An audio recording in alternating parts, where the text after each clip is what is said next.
You're listening to the world-famous White Roof Radio, Woofcast number 637, recorded February 1st, 2018. Tonight brought to you by motoringstripes.com, minidumore.com. Oh, that's a good one because we're going to talk about that. And cravenspeed.com and outmotoring.com. Mini performance, speed, and style. That's outmotoring.com. To take Burnside. That's what they call me down at the store.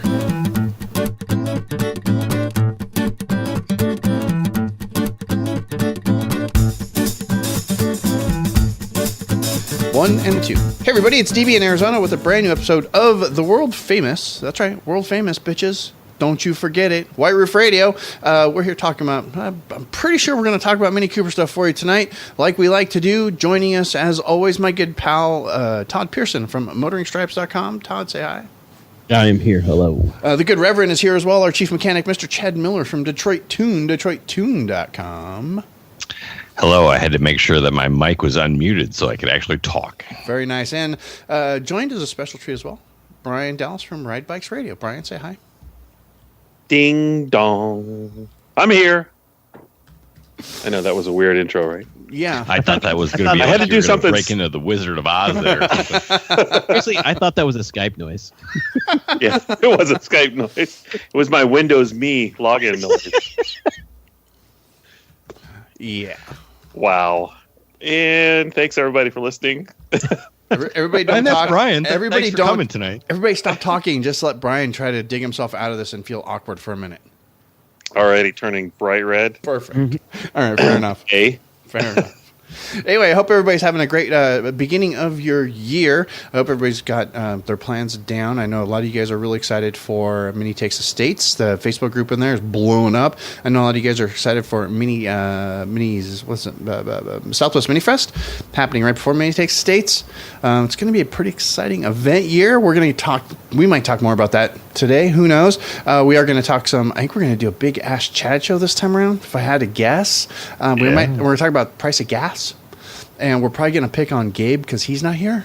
So all good things. And if you're interested in Chad's actually recent vacation to Las Vegas, you should go check out the Patreon Black Roof Radio Club. Just saying.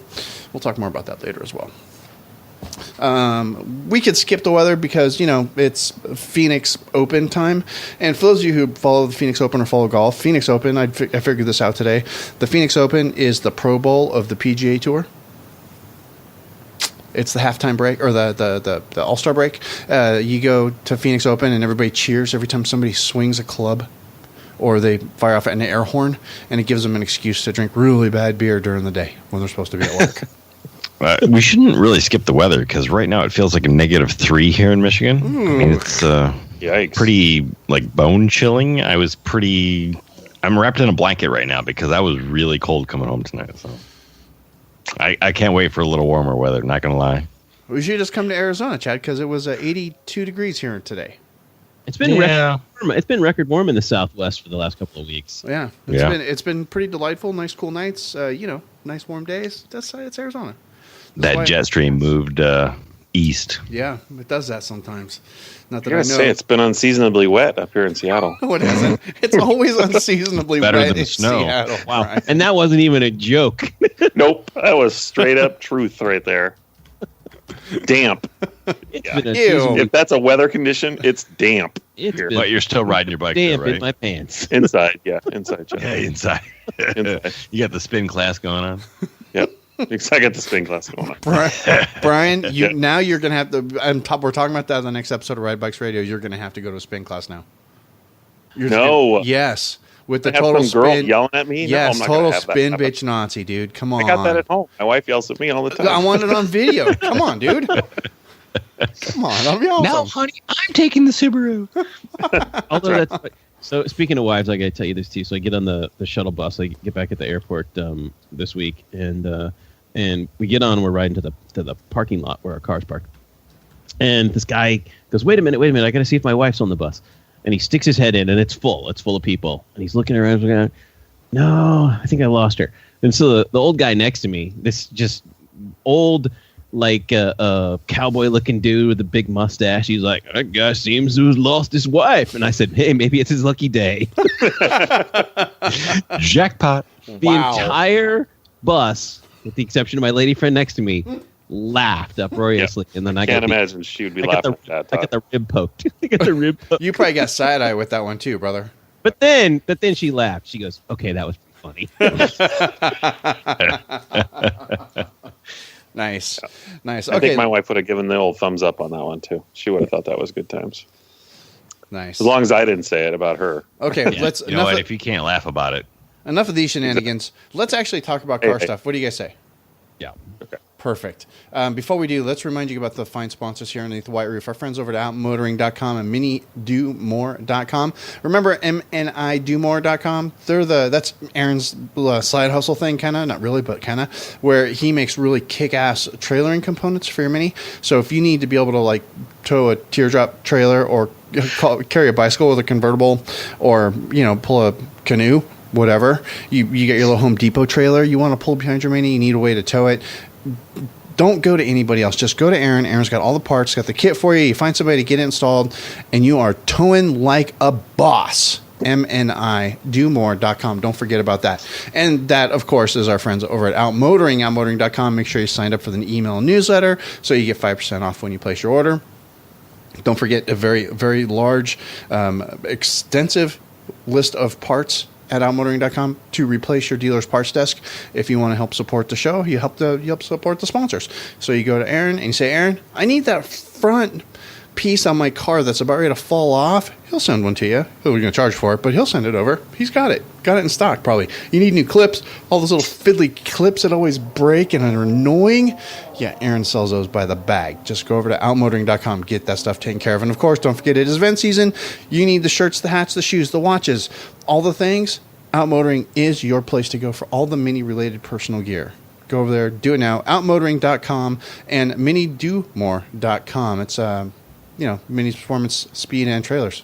Minidumore.net something.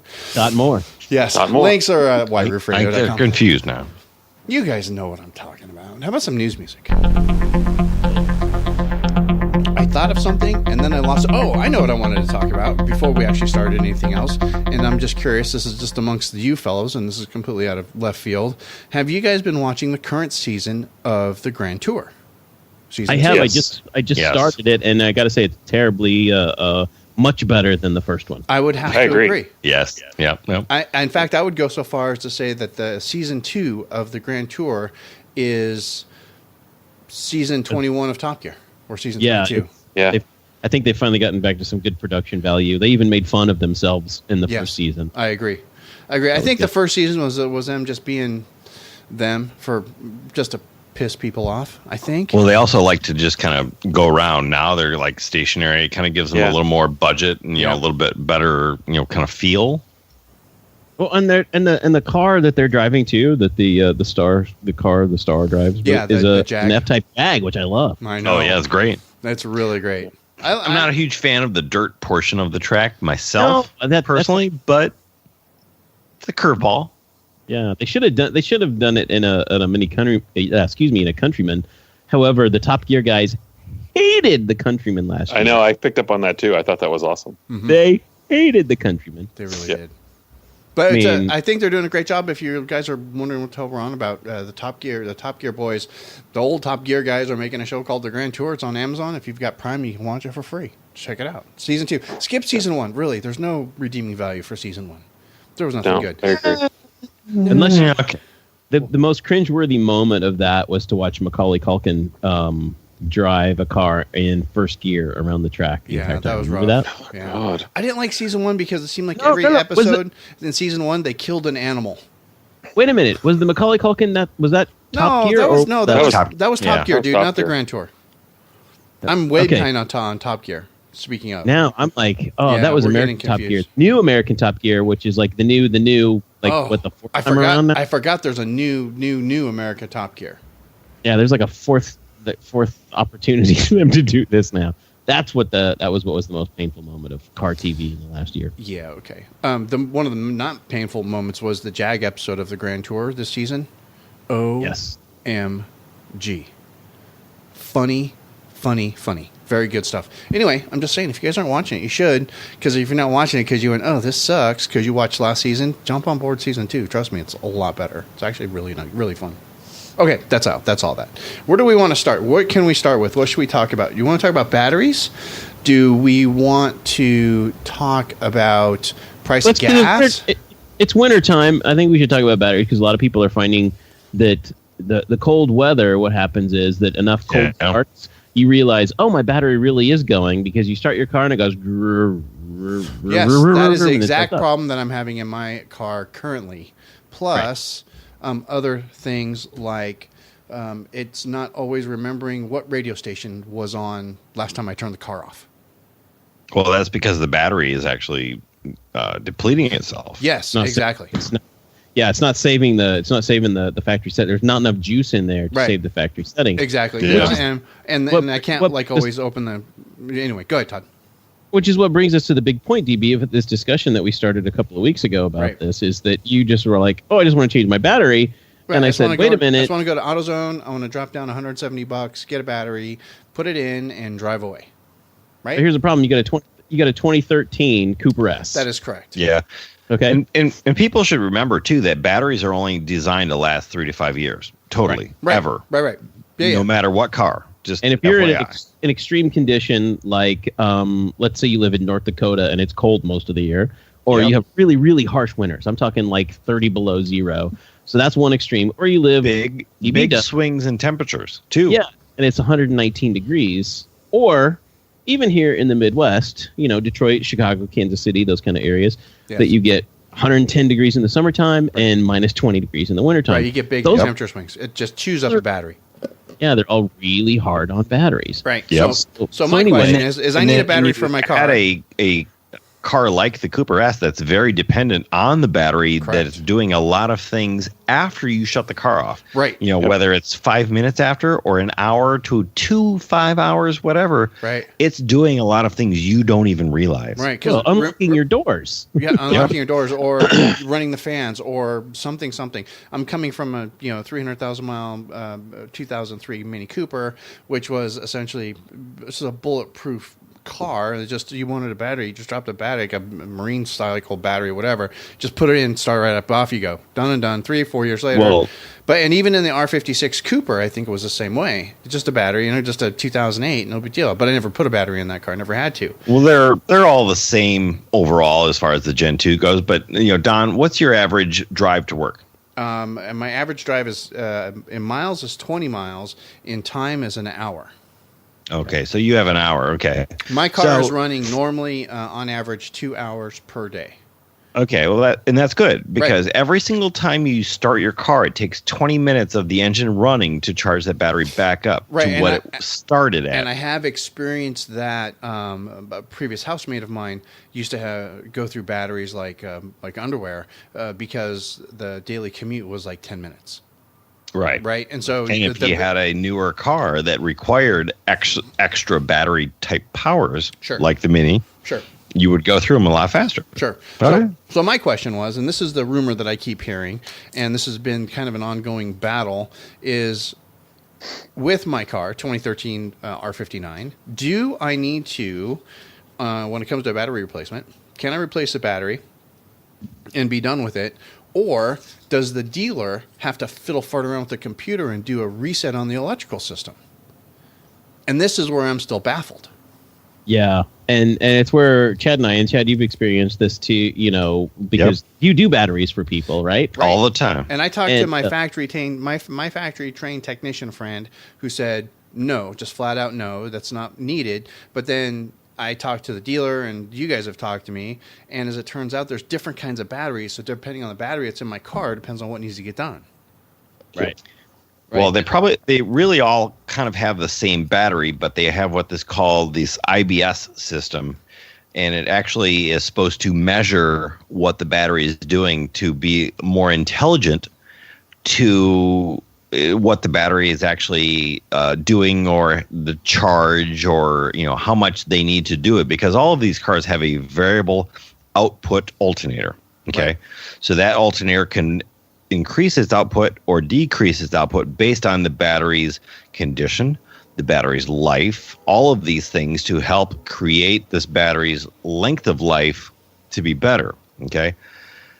The one thing that is very unclear about everybody, myself, your tech friends, the dealers, all of these things, even if it has this IBS and it sees the battery's condition, even if you put a new battery into this cart, does it need to be reset or does it not need to be reset because it sees this type of condition?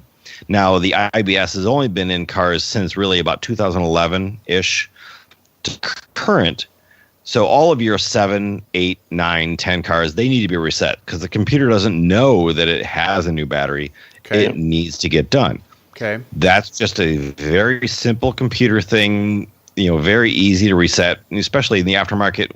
The Detroit Tune, we only charge $15 to redo this. It's very simple. It's easy. No big deal. $200 in and out. You're done with a battery, with coating, everything.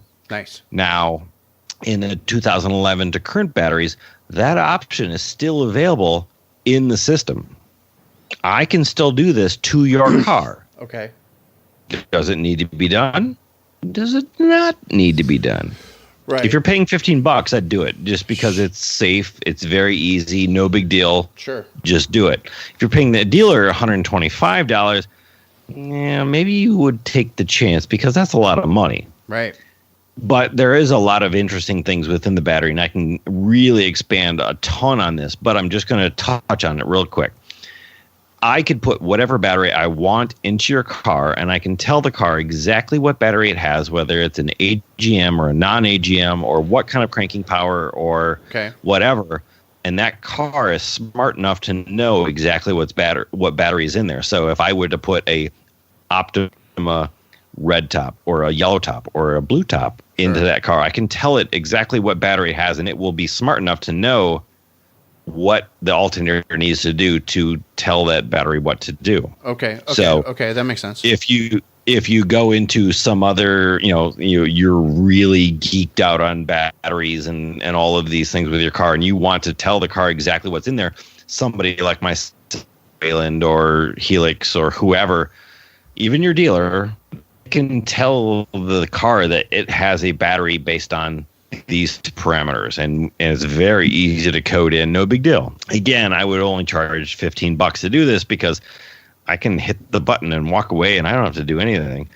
The dealer, unfortunately, is going to be $125. But most aftermarket Euro shops should be able to have the capability of doing this. Got it. It's within your Snap-on. Yeah, it's in Snap-on tools, all of that type of stuff. Nice. It's a Euro tuner. They're going to have the Mini stuff capabilities within that Snap-on tool. Got it. For the most part, or a Mac or some other type of tool, and they should be able to do this. And again, it shouldn't be very expensive because it's literally hook up to the car, boom, boom, boom. Nice. Okay, done. Here you go. Well, I didn't really want to go to the dealer, but I still need to have my nav looked at. So I'm thinking I might just kill two birds with one stone. And if I can get out the door for $300 all said and done to get my nav working and a new battery, then I'd probably go, well, there's some value there because I can't do the nav myself and nobody else can. It's a dealer fix. So I'm wondering, what's wrong with the nav? It needs to be re-registered. It was never set up when it first. Okay, yeah, that's definitely a dealer type thing. So never initialized. So Chad, what about? I wouldn't recommend taking one of these batteries. One, because the R56 battery sits like under the cowl there. You have to take some parts off to get to it. I mean, it's not hard, but do you want some 18-year-old who's working at the AutoZone to do that and break your parts? Yeah, I mean, it's interesting because as I become bigger and bigger and bigger, I become more of a lawyer in all of this. Where I used to tell everyone, it's like, yeah, you can switch a battery. Now it's like, well, you shouldn't do that unless you're a trained auto mechanic and blah blah blah blah blah blah blah. The thing I've learned with Michigan state law, obviously, is any auto parts store, they can sell you whatever, but as soon as they start diagnosing your car or installing things that they shouldn't be installing, it's now illegal because you need to have a trained technician. And there are a lot of things within Michigan law that tells me that, hey, I can replace a radiator, I can do an oil change, I can put a battery in your car, I can do all of these things legally and not be a trained mechanic. the problem now exists is cars have come so far past, what those laws were, that those laws are going to be quickly outdated because you can screw something up majorly. You can totally screw something up if you don't do something right. And again, we've seen this happen in cars that have come in the shop. I've put 3 batteries in this car. What's going on? It's like, well, A, you've got a really big radio in this car. B, you've got a 2008. Have you ever registered this to the car?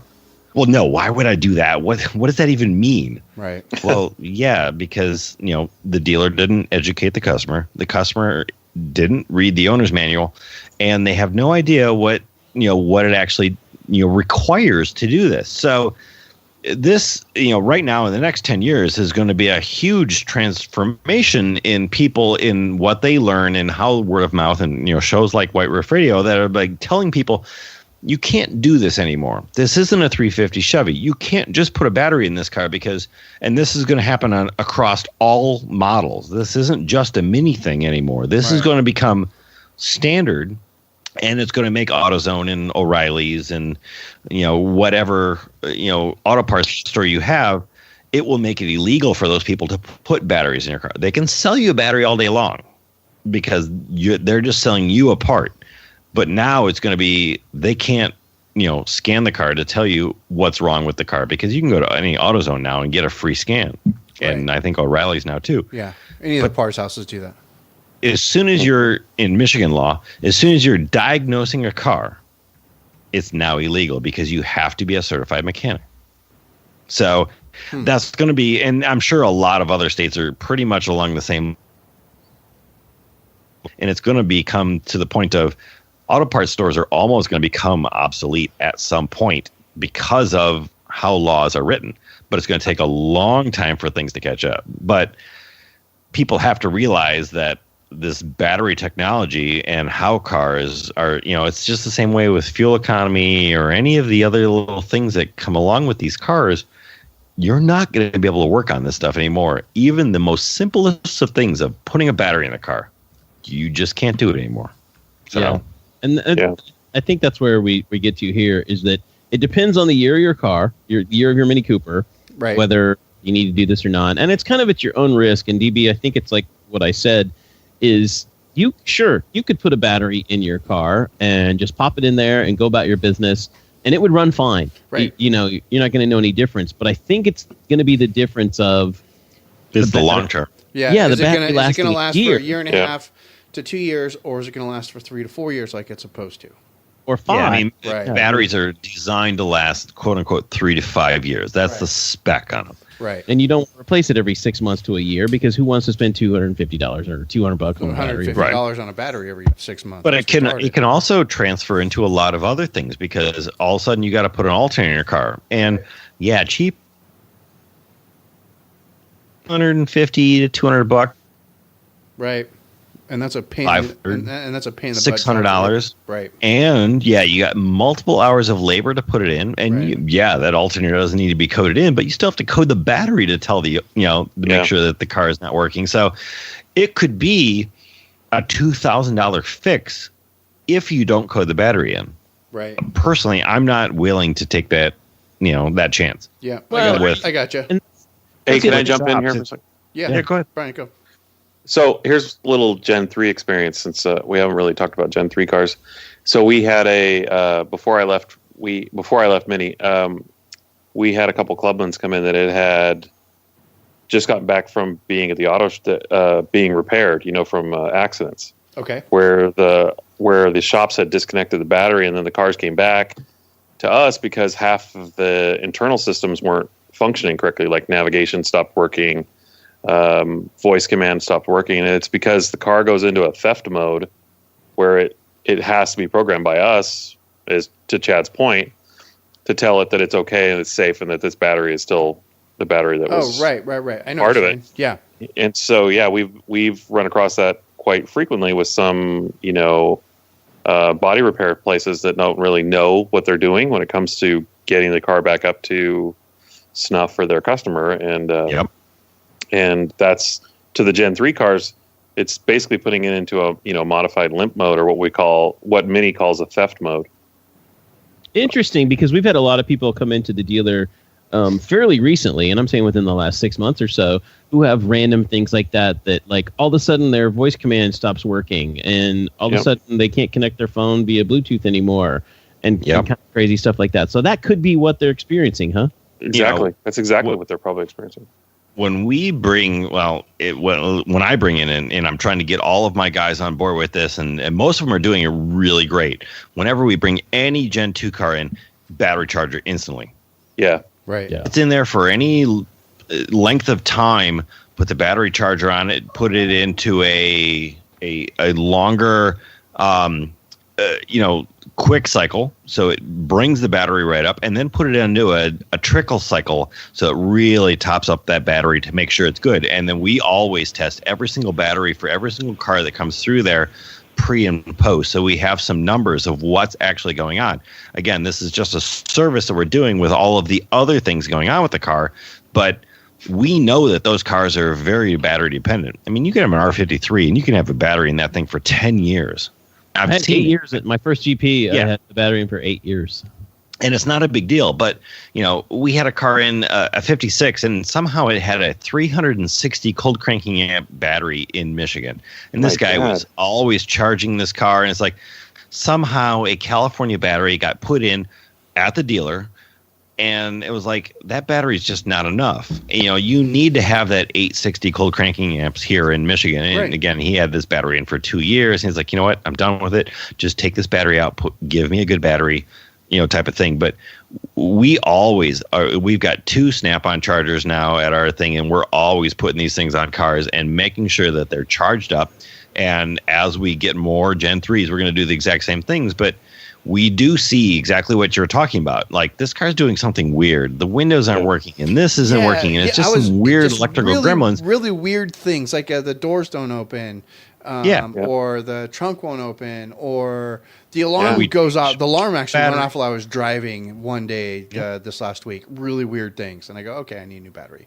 We change the battery, all of that goes away. Right. Yeah. Done and done. Yep. So that's appointment's getting made next week to get that taken care of. If you scan the car with a good scan tool, you will see all of these undervoltage codes on all of these different systems, because they just don't see what they want to see. Right. And it will tell you that. Now, the consumer will never see that. It'll never give you a check engine light. It won't do anything. It'll just act really weird. And that's where the extra shops come into play, where you see these type of things, and you can say, hey, this is getting a whole bunch of under voltage codes. You know what? I bet you need a battery. We're going to put this in. Yeah, you've only had this battery for 4 or 5 years, 3, 4 years, whatever. You trust us. You need this. And we do it. You send them on their way, and they don't have a single problem afterwards. And it's really comes down to how sensitive these cars are to having fresh batteries and good charge batteries and stuff like that. So, Right. So yeah, I'm definitely gonna get them into the dealer, go and have them put a new battery in it, and then have them try to figure out what's going on with the nav as well, which I don't think we have to pay for, but we'll find out. I'll keep you guys obviously, posted on that. you're driving your car all the time because you have nice weather and stuff like that. But even if you're storing your car, this is something that's important too: is plug that battery into a charger and keep it charged up. Because if you don't drive your convertible all winter long in Minnesota, that battery's dead come spring. So, right. Okay, very good. Battery talk done. Chad, thank you. The battery's dead. Battery is dead. Nice. DetroitTune.com. You guys know if you're within a 4, 5, 6, 12, 3-day drive of Detroit Tune, he's your shop anyway. And if you're not shopping at Craven Speed or out motoring, you're going Detroit Tuned, right? Right, DetroitTune.com. Don't you forget it. Moving on. Cool. Moving on.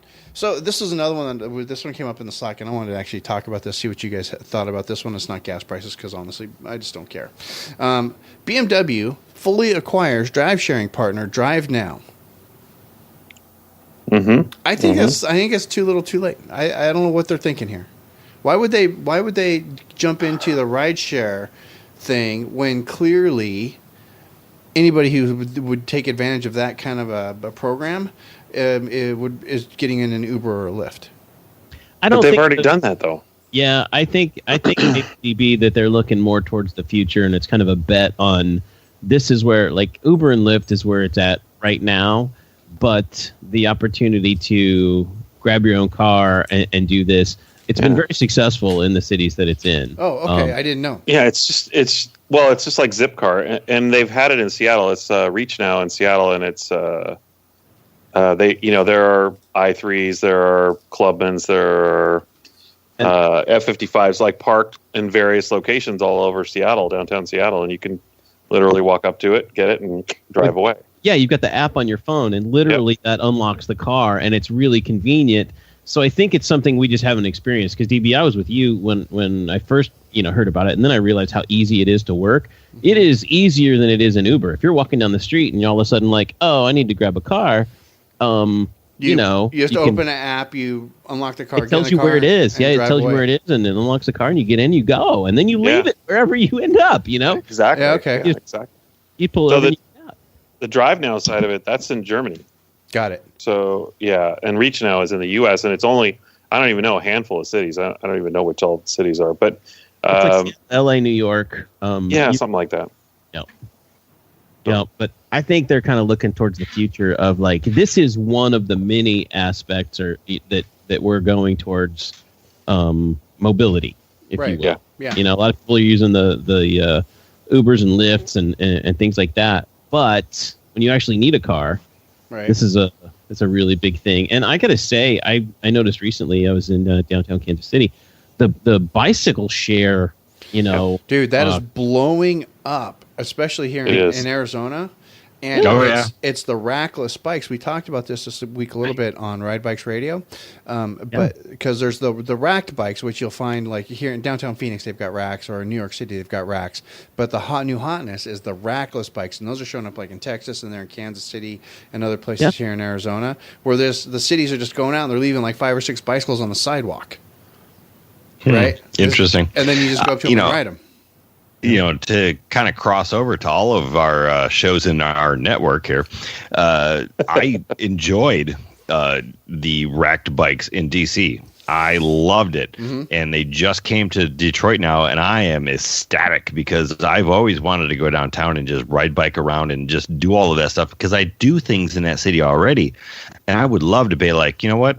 Here's $5. I'm going to ride this bike all around today, and it's going to be great. And it's not going to be a bike I have to maintain. It's just going to be basic. It's got a couple of gears. It does everything I want. I don't have to worry about slipstreams or anything, but I can take it from here, and I can go to this bar, and I can leave it in this thing, and I can take it to the next place, and it's awesome. So I can see that transferring into cars eventually if I need quick cars, but I still love my car, and I don't want people using my car, but I could see needing it in a society where you are in a really tight city and you've got to go all the way across town for a meeting, and then you don't need a car ever again because the subway doesn't go out there or the above town train or whatever. So it's kind of cool.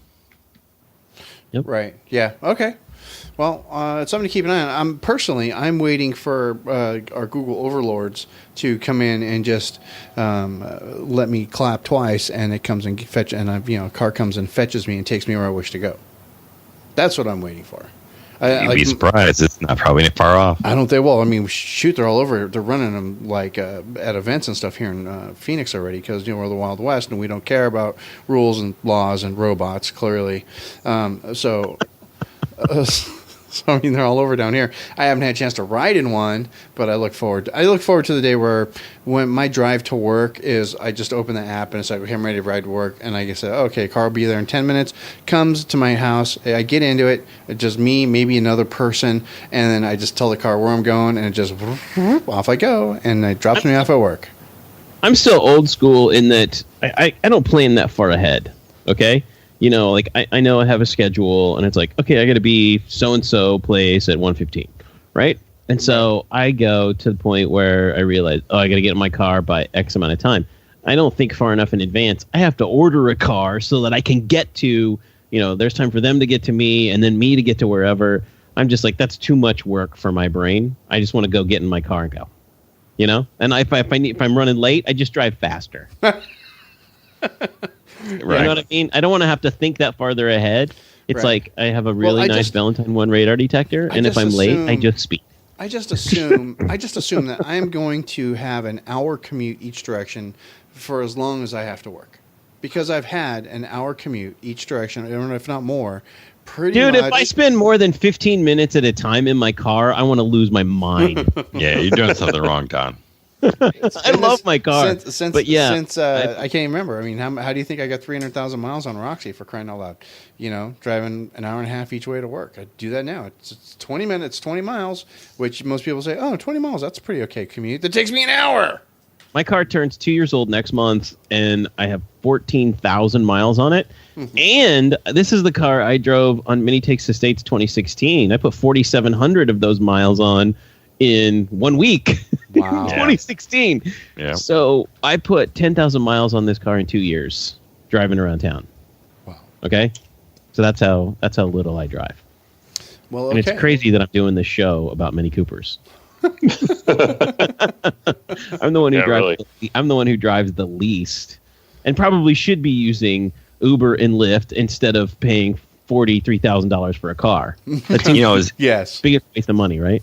It was interesting when we were in Vegas.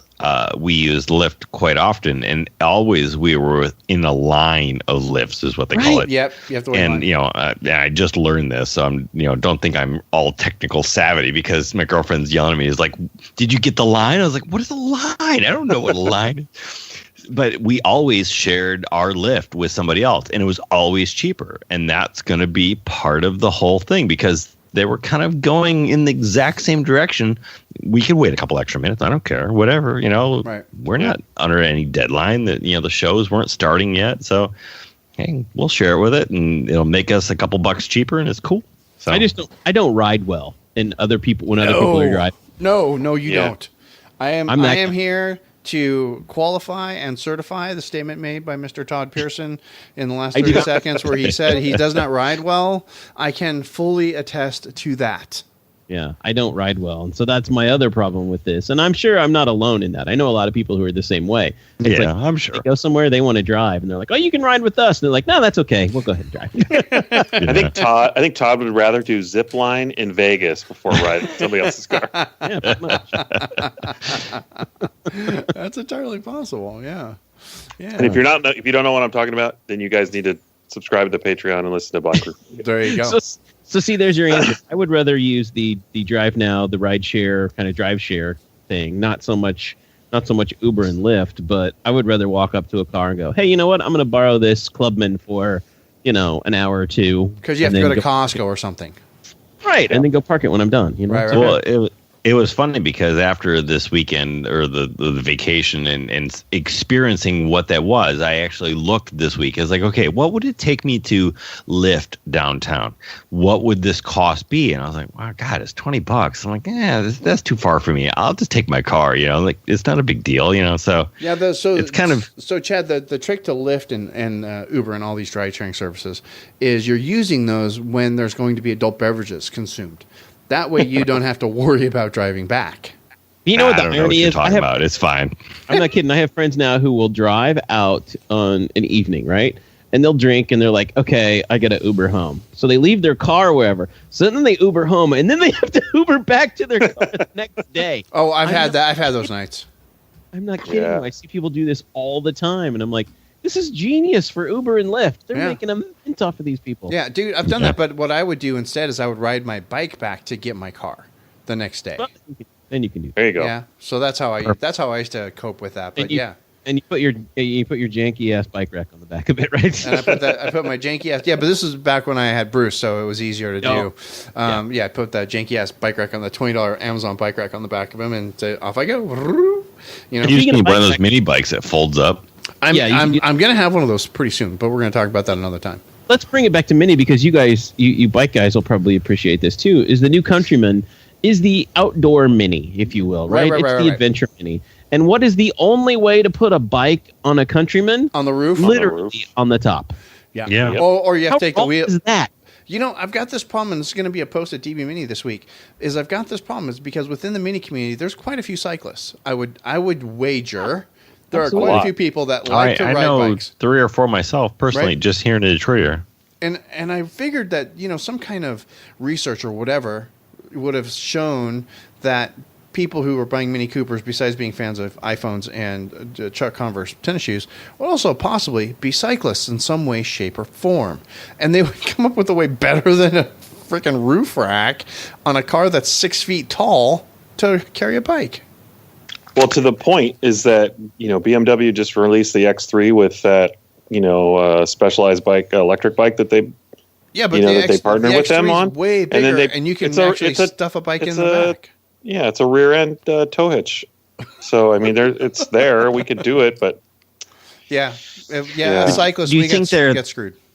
Do you think they're really thinking that far ahead, though? No, they should. They should. Yes, I agree with that 100%. Yeah. And actually, if you think about it, they kind of did, because every Mini since 2002 has been roof rack ready.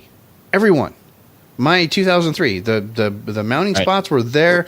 You said cut a hole in the roof, and there was your mounting spots for the roof rack. The 2000. That changed in 2014, DB. That changed in 2014 because with the F Series model cars, the only way you can put a roof rack on a Mini is if you buy the rails in advance. Exactly.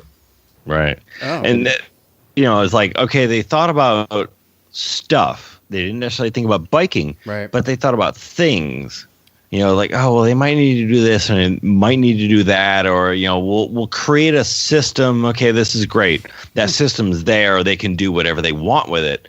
But yeah, they didn't really think about what they needed to do with those systems, and then again, and the new cars, they've kind of gotten rid of that. It's like, okay, they almost had it, but they got away with it. Got rid of it. So.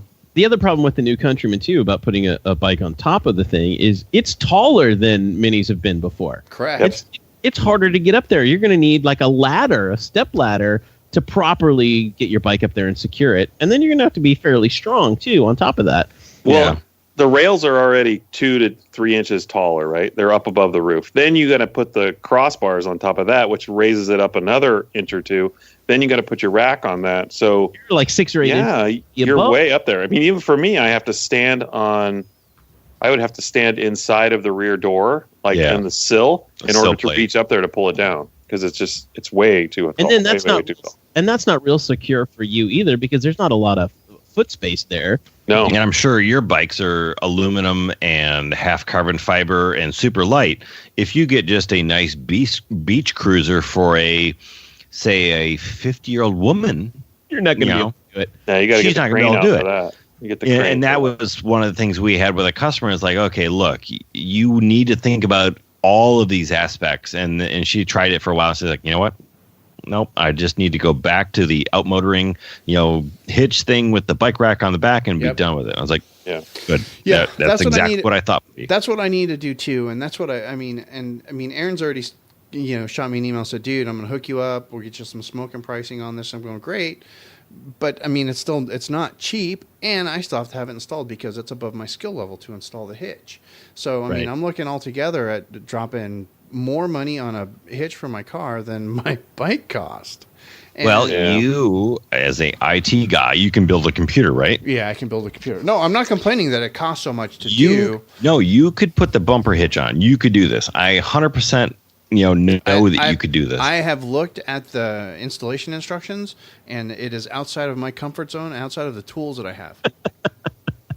Yeah, I would not have a rear bumper cover on my car for a month. All you need is a steak knife and a basic set. There's cutting involved. A steak and a steak. Dude, a steak knife and a basic. I would not have a rear bumper cover on my Mini, Chad, for a month and a half, and I would just be sour. And there would just be steam coming out of my ears, and I'd just be, and then they'd be, what's wrong with you? It's like, because I can't fix my car. You would start a new trend.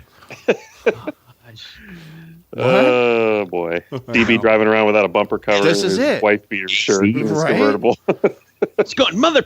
And I got Mickey Big Mouth in the cup holder. Yep. Come on. Yep. Covered in grease. Dude. He's got the top down. He's shouting cuss words in a school zone. That's it, man. It's just all of a sudden I catch Tourette's. We can hook you up.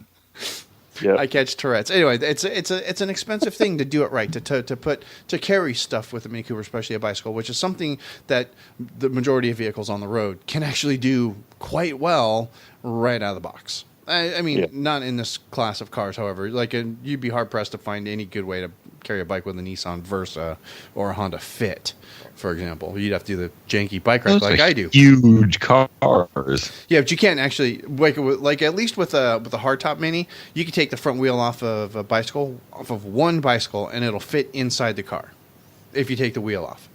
And that's just a standard, road bike, whatever you want, BMX bike, doesn't matter.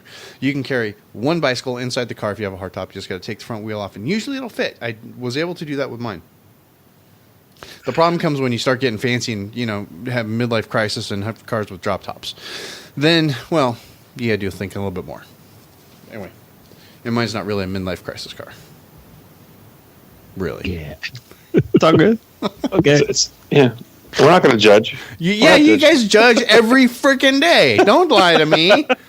Not to your face. Yeah, I got 8 cars. Every single one of those is a midlife crisis. Especially the drag car Nova, right, Chad? Chad's on it. Especially the drag race car, right? Yeah, right. That was my first car. I just don't sell that because it's my first car, Yeah, okay.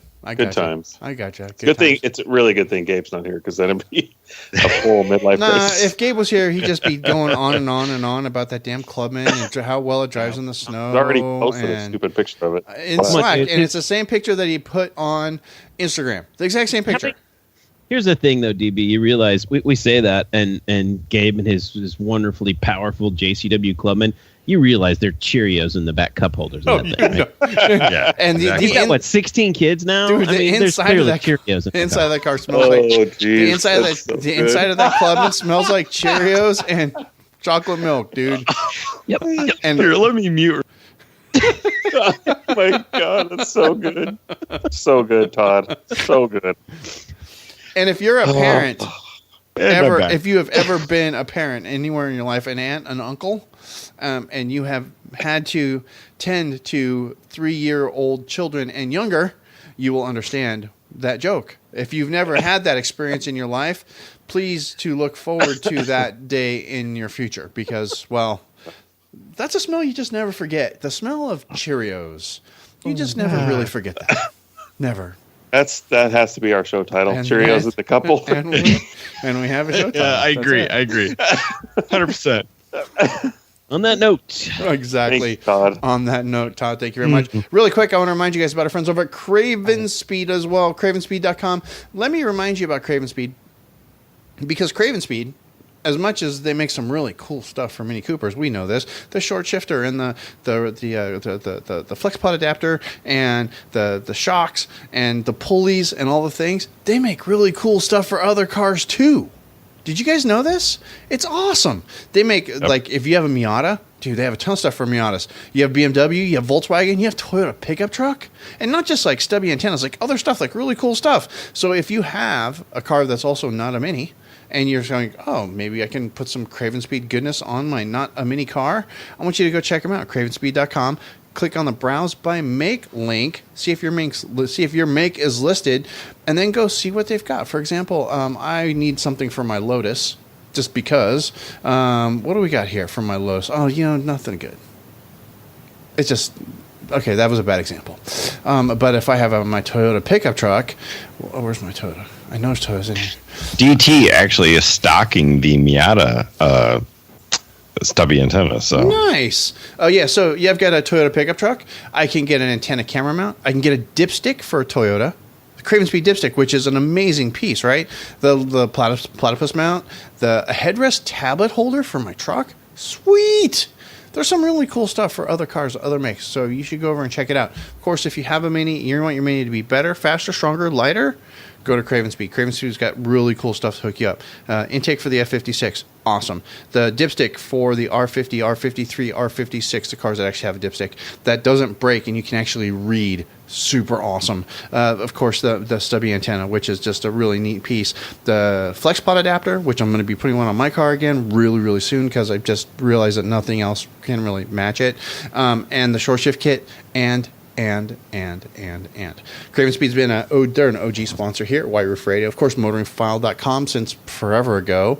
You guys just go check them out, please. cravenspeed.com. If you place an order, cool part, leave a note there as a comment section on the order form. So make sure you say, thanks for supporting White Roof Radio.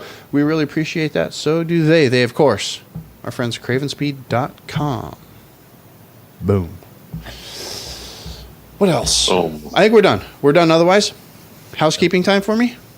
Yeah. Perfect. Ride Bikes Radio. We talked about Ride Bikes Radio a bunch of times. If you guys are interested in bicycling stuff, Brian and I talk about riding bikes. Really, we talk about riding bikes like twice a month over at ridebikesradio.com. Check it out. It's also where all the other things are too. What, Chad? Way more than the White Roof Radio guys talk about riding bikes. Yes, right? way more.